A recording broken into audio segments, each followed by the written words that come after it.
All right, so we should be live here now, and thank you to all that are currently here in the room with us.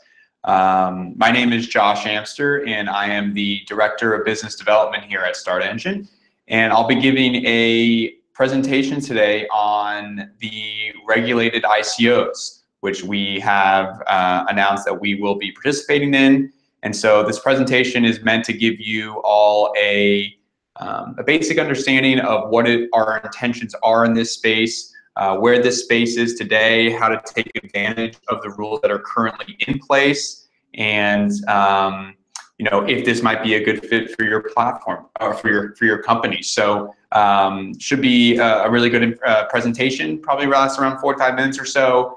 And what we ask is if you have any questions regarding anything that you see during this presentation, or you're not understanding something, please leave those questions on the comment section. There's a little sidebar that I'm sure you can see right now. Just type your questions in there, and we're going to have a running list of all the questions that we'll then address at the end of this presentation. So we'll get to all those questions, like I mentioned, at the end of the presentation, but just please make sure to write those questions in, and I'll try to remind you of all of that through the presentation as well. So let's go ahead and get started. As I mentioned to you, this is going to be how you can raise capital with a regulated ICO, an ICO being an initial coin offering. To give you just a quick background on Start Engine, so Start Engine is what's commonly referred to as an equity crowdfunding platform. And it's our mission to help entrepreneurs achieve their dreams. This platform has been in existence since June of 2015, when the first regulations came into effect that allowed the general public to invest in private companies. And we've been doing that and focused solely on that since June of 2015. And then about a few months ago, we also announced that we're now going to be allowing regulated ICOs onto our platform. And we'll get into some detail in a bit on exactly what that means. A brief history regarding the online public offerings, or what we call an OPO. So the OPOs came into effect in April of 2012 when President Obama signed the Jobs Act into effect. And the real innovative things regarding the Jobs Act were, number one, it would allow for general solicitation online, meaning that the companies could find investors and market their offering to through Facebook, social media, and all of those channels. In addition to that, the Jobs Act had specific exemptions that allowed for the general public to actually invest in private companies. Whereas before, it was primarily only the wealthy and accredited investors that could invest in private companies. Now, with some specific exemptions in the Jobs Act, anybody had the ability to invest in a private company. In June of 2015, like I mentioned, is when Start Engine came into effect. And the first rule that allowed for the public to invest in private companies came into effect at that time as well. And that was the large OPO rule. And our first company that we went live with was a company called ICO Motors. And they are a three-wheeled car. And by February 2016, when their round closed, they had raised nearly $17 million from about 6,300 unique investors. And at that point, it was definitely the most successful large OPO rule. And to date, it remains one of the most successful raises in that space. So it really put Start Engine in a leadership position in this space. And we've since taken advantage of that leadership and run from it from there. So in May of 2016, the second rule that allowed for the public to invest in private companies came into effect, and we call that the small OPO, or the small online public offering. This one allows companies to raise up to $1 million in a 12-month period from the general public. We've had about 8 or 9 companies so far raise the full $1 million amount and oversubscribe on their offerings. We've probably funded about 100 companies or so under the small OPO rule, and have found it to be a very exciting new industry that is growing at a tremendous rate. In fact, StartEngine has been launching about 20 to 25 companies a month over the past couple of months alone. And then lastly, excuse me, regarding the OPO industry as a whole, and these are companies that have raised using these Jobs Act exemptions, we've raised over $1 billion, or not we, the industry has raised over $1 billion, and the industry as a whole is growing about 20% month to month. So it really is a booming space, and a lot of these private companies that are incorporated here in the United States are taking advantage of these exemptions and doing these OPOs to raise funds for their business. So then a little bit about the ICO history. So in January 29 is when Bitcoin was released to the public, and I'm sure many of you are seeing or have heard of Bitcoin at this point and all the recent news and excitement going on regarding the value of a Bitcoin. I think it's now approaching, it just exceeded $10,000. It's now approaching $11,000. And it clearly is the most recognizable digital currency in the space today, and has paved the way for these ICOs and everything that is now since taken place since the release of Bitcoin in January of 2009. In August of 2014, the first successful ICO was for Ethereum, another very popular digital currency, and they raised nearly $18 million under their ICO, offering the Ethereum tokens to the general public.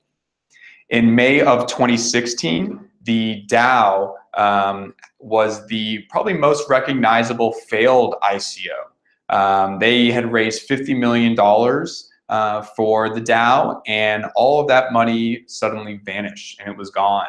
And that really started the fork between Ethereum and Ethereum Classic. And so the DAO was a very, very recognized ICO that fell right on its face as it was hacked and the money had disappeared.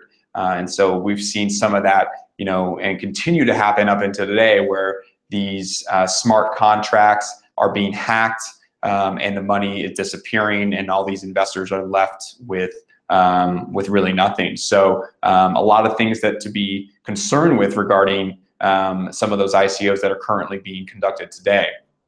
And then just recently, in September of 2017, Filecoin conducted a regulated ICO and raised nearly over $200 million through a Regulation D 506C campaign.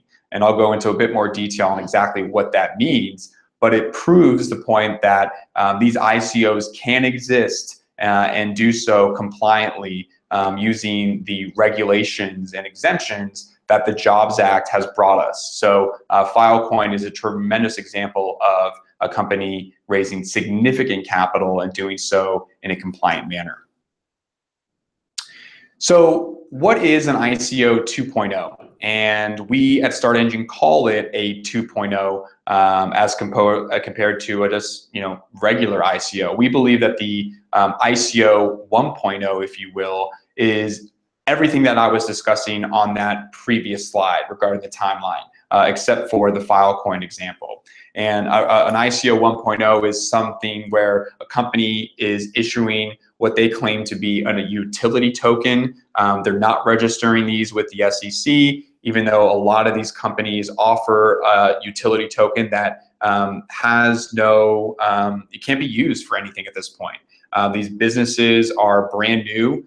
There is no service or anything that the token can then be used and redeemed for.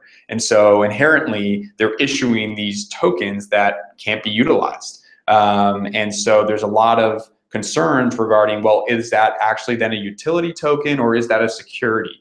And so we're here to bring the ICO 2.0 to the forefront and say that we are going to be bringing compliance and regulation to these ICOs. registering the tokens as securities, or registering agreements that are going to promise future tokens as securities, not trying to avoid the SEC in any way, and instead use the tremendous regulations and exemptions that are available to us to do so in a fair and disclosed and effective way to raise capital for the company that's not going to come back in the future and see you as a company have the SEC knocking on your door asking, well, what exactly did you do here, and did you do so, and are these a security, and all of that. That's in the past. That's ICO 1.0. ICO 2.0 will be bringing compliance into this market. So as I mentioned to you, the 1.0 version, this is before regulation. There were unlimited raise amounts that you saw. Some companies were raising 100 million, 200 million, 300 million, ridiculous amounts of money. There was no regulation regarding that. There were no bank secrecy acts. So where was this money coming from? How do we know that this isn't money laundering that you're accepting? That is what you saw in the ICO 1.0.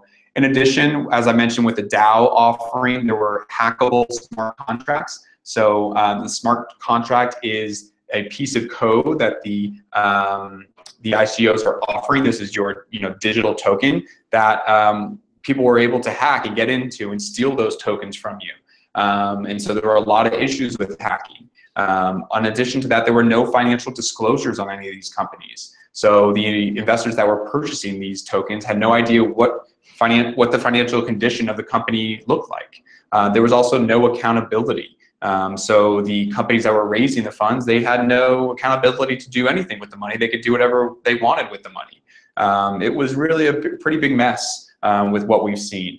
And as you can imagine, the companies that were conducting these ICOs were taking on heavy legal and liability risks with the regulators in the Justice Department. The SEC has already come out and made a few statements regarding some of these previous ICOs, saying that they actually were securities, and as a result, they were violating security laws. So that's never a good thing. You don't want the SEC coming and knocking on your door, because they can make your life pretty miserable. So that's all what happened before regulation. With ICO 2.0, the after regulation, now companies can raise either still unlimited amounts, depending on what rule you take advantage of, or up to $50 million per year. The SEC registration or using an exemption is a part of this, so you're going to be taking advantage of some of these rules that they put in place for private companies to raise capital. We are implementing the Bank Secrecy Act, so there's going to be KYCs to know your customers on who these investors are, where the money's coming from, so you can ensure that you're not taking in any dirty money.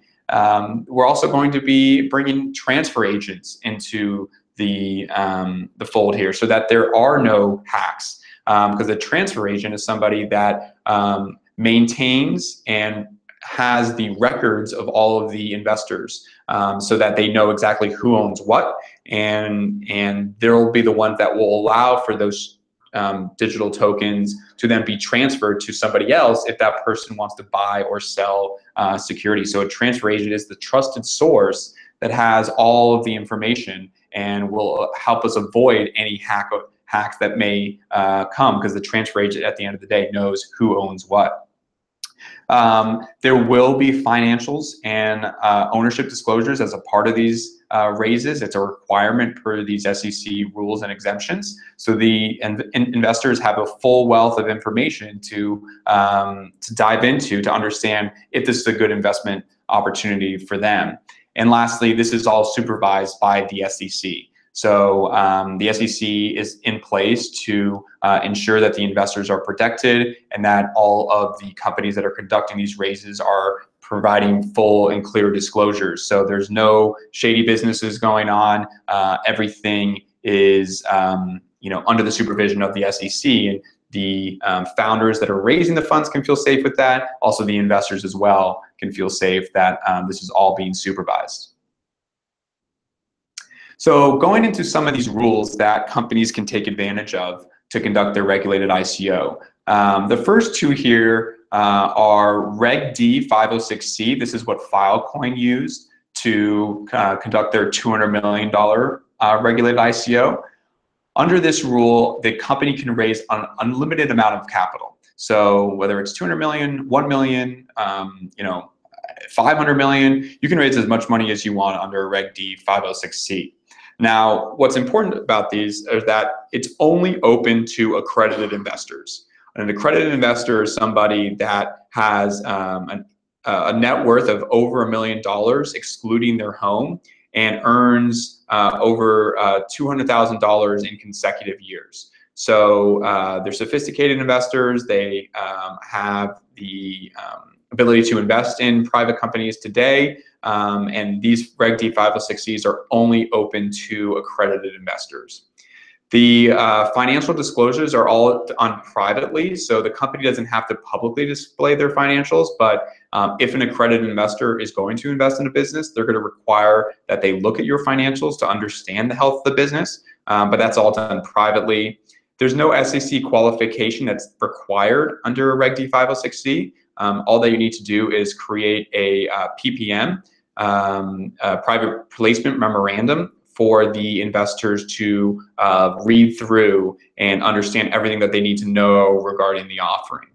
And then one of the big things here to note is that the shares or securities that people are purchasing in a Reg D 506C are tradable after 1 year. So there is a year restriction on the transfer of these securities, but after that, they are freely tradable.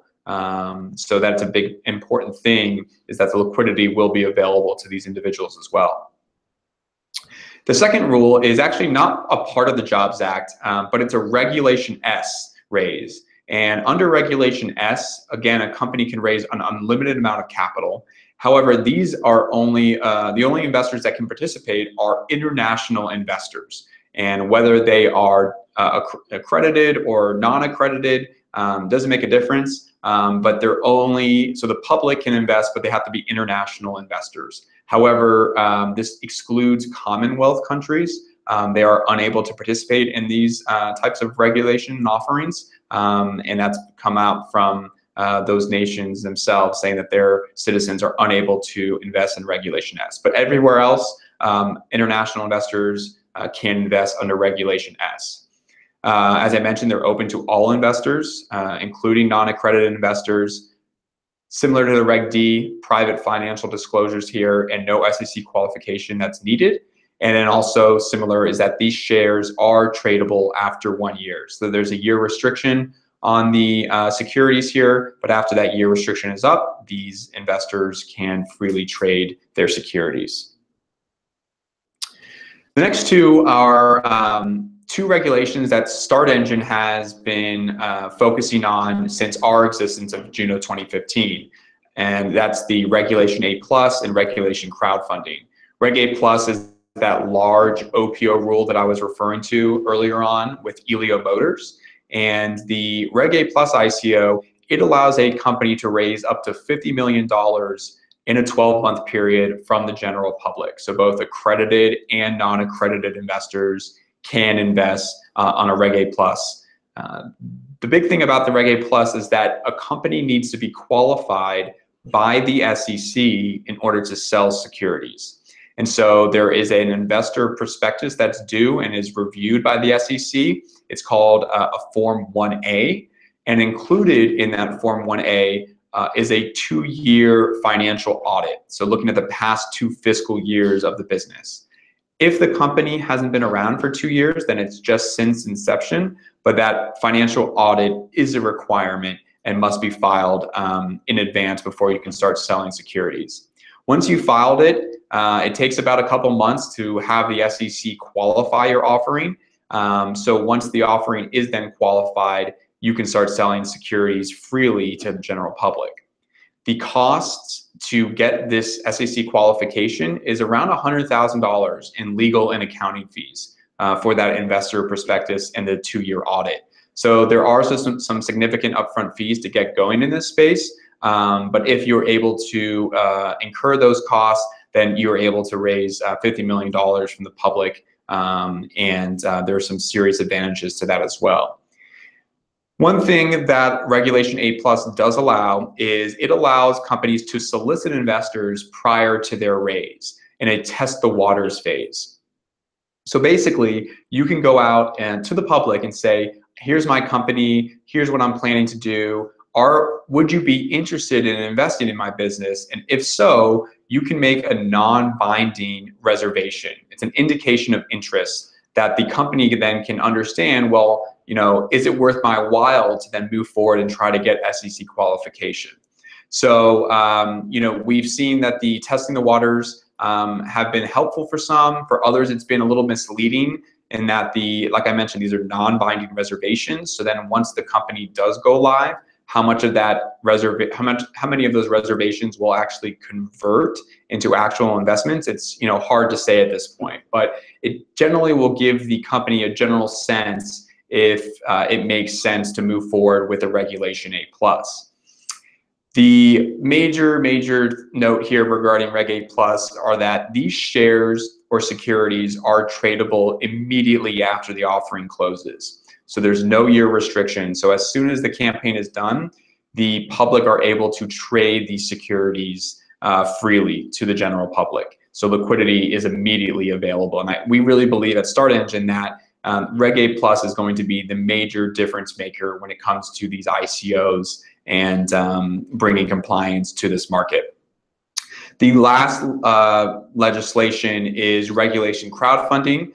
We call it also a small OPO. And this rule allows a company to raise up to $1.07 million in a 12-month period from the general public. So both accredited and non-accredited investors can invest under this rule. And these shares do have a 1-year restriction on them. So the general public is not able to trade these until that year restriction has come up. Now, the big thing about regulation crowdfunding compared to Regulation 8 Plus is that there is no SEC qualification needed. So the timeline and upfront costs to get going are significantly less than Reg 8 Plus. It takes about, I'd say, 3 weeks or so to get the campaign live, and the upfront capital might be around, $5,000 to $7,000 in legal and accounting fees. So it really is a way to get that first $1 million in. And what we've seen companies do is launch a regulated crowdfunding ICO to try and raise the full $1 million.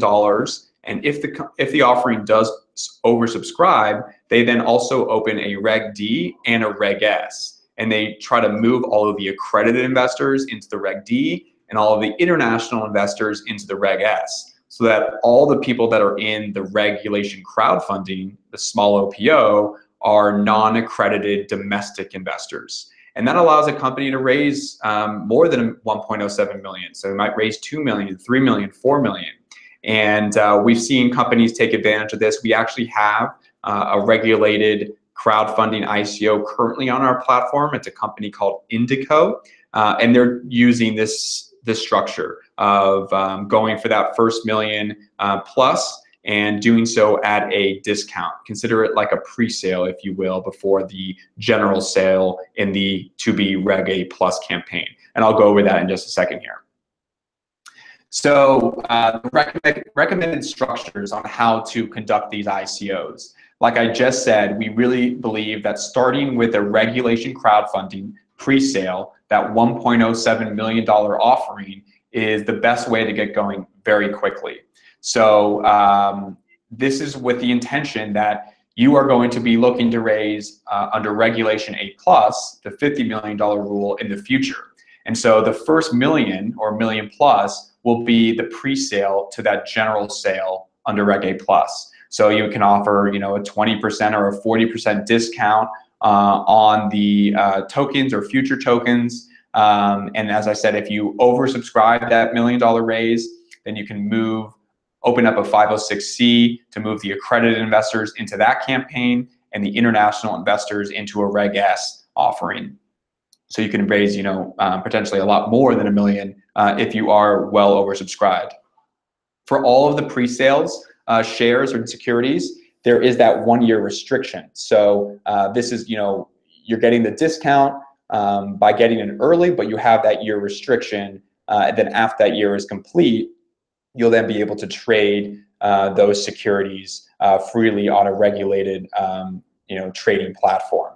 As I said, once you're done with this initial pre-sale round, the thought is to then move into the Regulation A+ offering that allows you to raise $50 million from the public, and this will be the crowd sale. So this will be the normal price for the tokens. There's no discount, and those shares and securities that people purchase in the Reg A+ will become immediately tradable. So even though they don't get the discounted price, they have the freedom to freely trade those securities immediately once the campaign is done.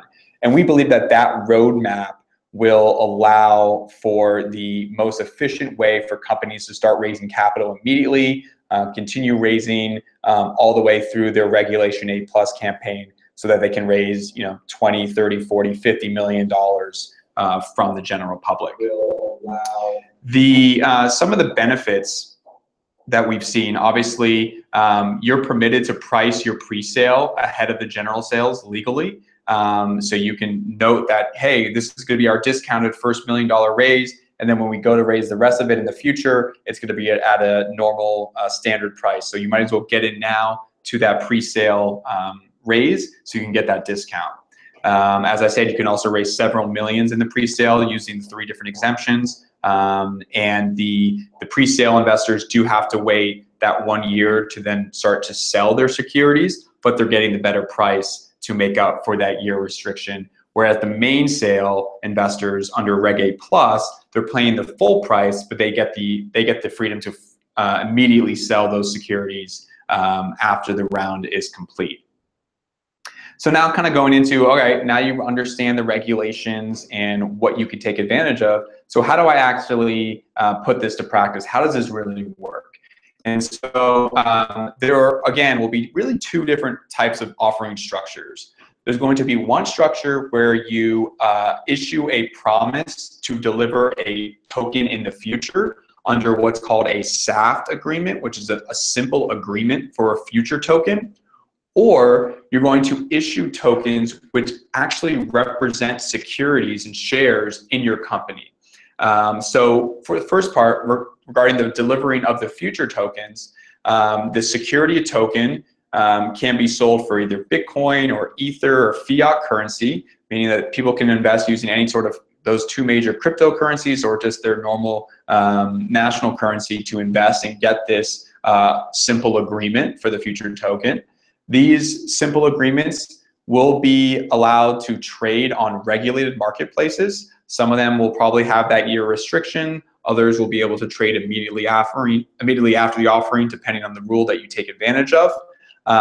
When the service of that company is actually ready and implemented, these simple agreements are exchanged for that utility token. So like I said, when the investor initially invests, they agree to this simple agreement for a future token, and that's their security. Once the service is then ready, the simple agreement is exchanged for then that utility token that then they can use to actually use the utility or service that the company has provided. There are no dividends or exits under this structure, so it's just that simple agreement then for the future token. And like I said, these are going to be using that SAFT agreement, which stands for a simple agreement for a future token. So that's the first structure.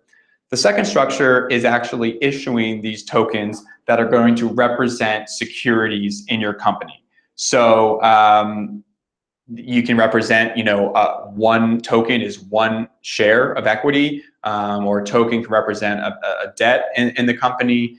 You'll determine kind of the structure of that. But again, they're sold for Bitcoin or Ether or fiat. They will be allowed to trade on regulated marketplace. Now, these tokens can pay dividends and can be liquidated by a company in an exit, as opposed to the SAFT structure, which do not allow for that. And all of the investors that invest using the second structure are going to be signing a security purchase agreement, which is their proof of purchase and ownership in the company. There are no stock certificates granted under these regulations, but that purchase agreement is their proof of ownership. There is also an optional perk that a company can provide. So they can basically drop or ship utility tokens to all of the investors when they're ready. So basically saying, when you invest, you get the token that represents a security in our company, and then on top of that, when we do have the service available, we'll give you X number of utility tokens that then you can use for the service. So those are really the two types of structures that we can see working out here for regulated ICO. This next quadrant that we have up here kind of gives you a little bit of an idea of some current examples that are in the marketplace today using these structures and taking advantage of these regulations. So on the y-axis here, we have the two different offering structures, which I just mentioned, the SAFT agreement, the promise for a future token, and then the sale of a security token. So basically that token represents an actual security in the company. And on the x-axis, we have the types of regulations that we discussed earlier in this presentation. The Reg A+, which is for $50 million to the public, and the Reg CF, which is the $1 million raise for the public. The other ones are the Reg D and 506C and Reg S, which are for accredited investors only, or the public, but they have to be international investors. So the first example of the SAFT agreement using Reg A+ and Reg CF is the one I mentioned earlier, Indico. They're currently doing a Reg CF raise on our platform, offering a SAFT. And if that offering does then oversubscribe, they're going to then open up a Reg D 506C and a Reg S to handle the oversubscriptions and raise more than the $1 million amount that they're looking for. They're doing this at a discount so that when they then move into the Reg A+ down the line, they will be offering that at the full token price. An example of a company using Reg A+ and Reg CF as a security token is Gab. Gab is currently testing the waters on our platform right now, so they're accepting non-binding indications of interest, and their plan is to have one token represent one share in their business. That's the structure that they've decided to use. Reg D 506C and Reg S doing a SAFT. Filecoin is that example, that company that raised about $200 million. They did so under a SAFT agreement, so the promise for the future token, only available to accredited investors. And then the other one is Science. So Science did a Reg D 506C where the token actually represented a security in the company. So we've seen now examples of all of these types of structures and that we've just been discussing for the past 20 minutes or so. So again, regarding the securities as a token example, each token can represent one security in a new class of shares. So for example, you set up a new class of common B stock, and one of those shares is equal to one of the tokens, and those tokens can receive dividends and they have voting rights in the company as well. You can really structure that however you want. So if you want them to be non-voting or they don't receive dividends, that's your decision on how you want to structure that new class of stock. All of the investors are going to be signing a purchase agreement. It will detail the terms of the raise. So that's their proof of purchase. And as I said, you can also drop perks into these types of raises where you can send them utility tokens when those utility tokens can be used and are available. You don't have to do stock though, so if you want to do a revenue share, the token can represent a revenue share from the company's net revenue. So you can share in the money that you're bringing in with these shareholders as well, or it can represent a debt offering and receive interest in a principal repayment as well, as a typical debt structure allows for. So you have that flexibility on what type of security you want the token to represent. So regarding now how the investors will receive these tokens. So if they invest via a cryptocurrency like Bitcoin or Ether, it requires the investors to specify the Ethereum address to receive the tokens. So they'll actually have to provide their address of where those tokens will then be sent to. The fiat payments, the investors will then receive an email with instructions on how to receive their tokens, and this can be done at any time. And they can also then transfer these tokens anywhere they want, including their own computer or hosted wallets. So it will be easily transferable. And then, probably the best thing that the investors care about is that they can recover lost tokens because of the transfer agent.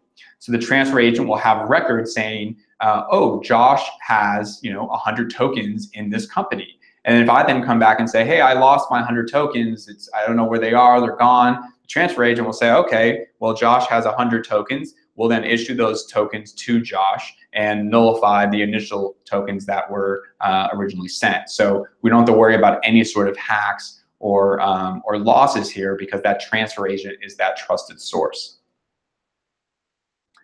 So a big part of why ICOs have been so successful thus far is regarding the liquidity that these investors are receiving from these tokens.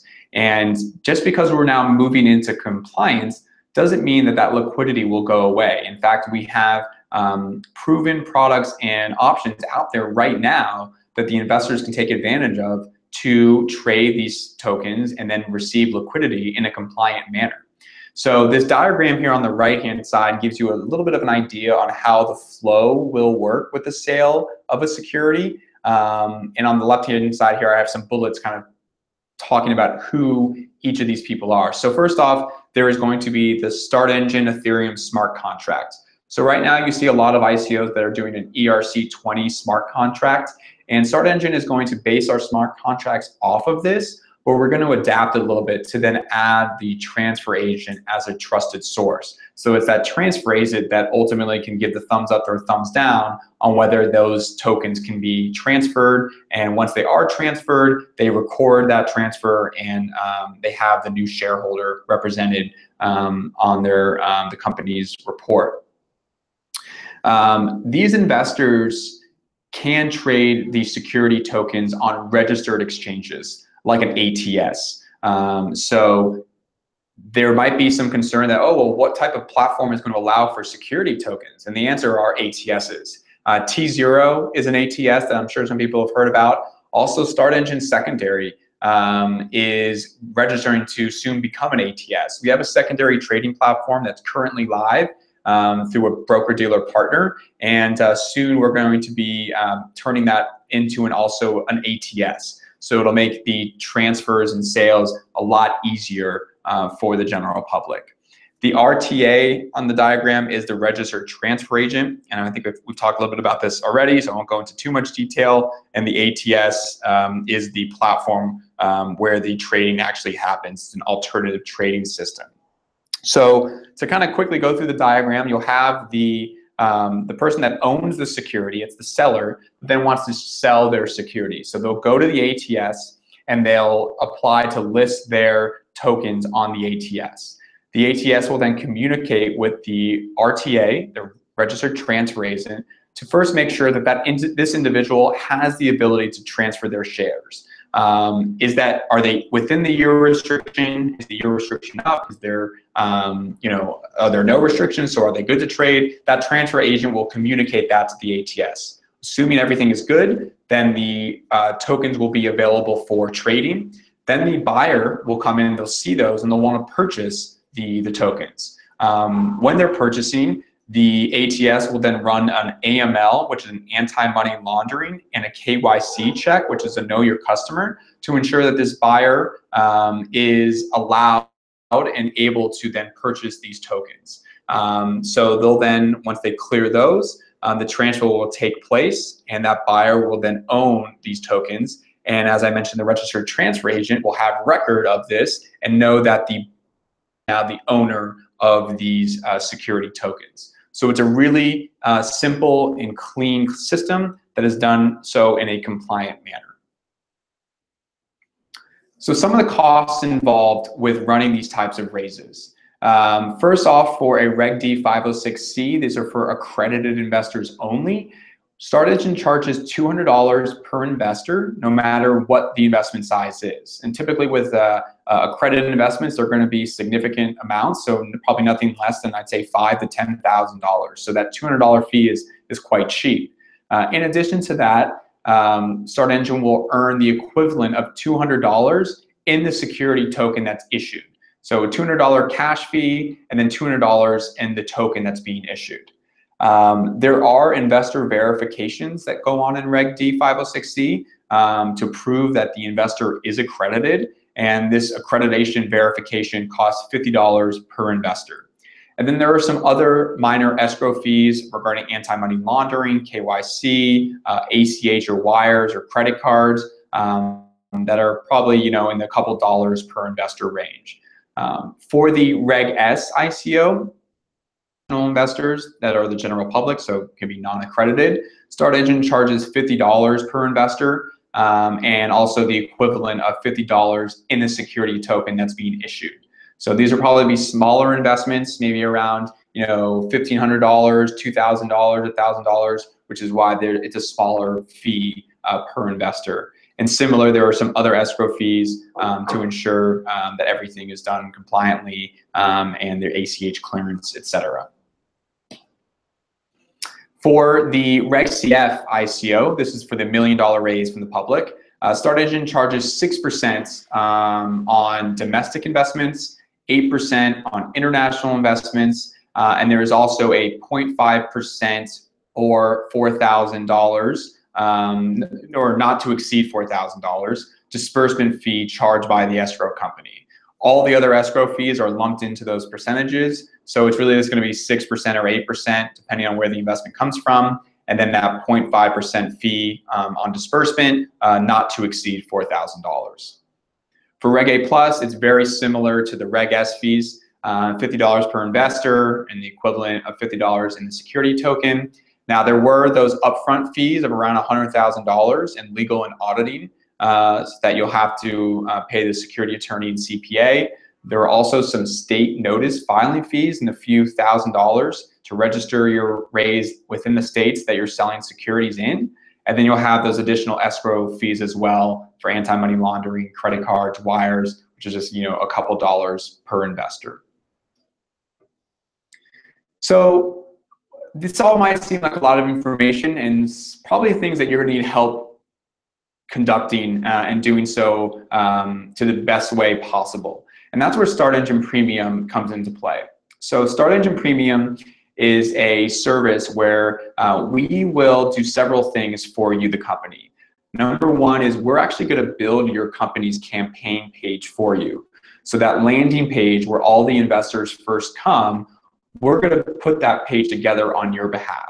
We'll use any assets that you have. We'll interview the key executives on the teams to get some key themes and messages out. But then we'll actually structure it, lay it out, and present it in a way that we believe to be very effective, that will convert people into actually investors. So that's really the first value add in my mind. The second one, which I think is actually even more important, is you're going to have your own consultant that will be your point person throughout the entire raise. This is the person that's going to be able to guide you through everything, answer any immediate questions that you have, service anything that needs immediate attention, and be that expert that's going to basically say, here's what you should be doing, here's, this isn't working, let's try this. We realize that this is probably going to be your first time doing this, so you really need to have that person that's there to care for you and help you through the entire process to make sure that we're taking full advantage of everything that's going on here. In addition to that, we have workshops that we'll be able to help you through. We're going to streamline the onboarding process to ensure that every step is handled. So we have a lot of things that go into this premium, but the two main things in my mind that you will be receiving here are the campaign page that we'll be building for you and that dedicated consultant that's going to be your point person from start to finish. The service here is a $5,000 fee.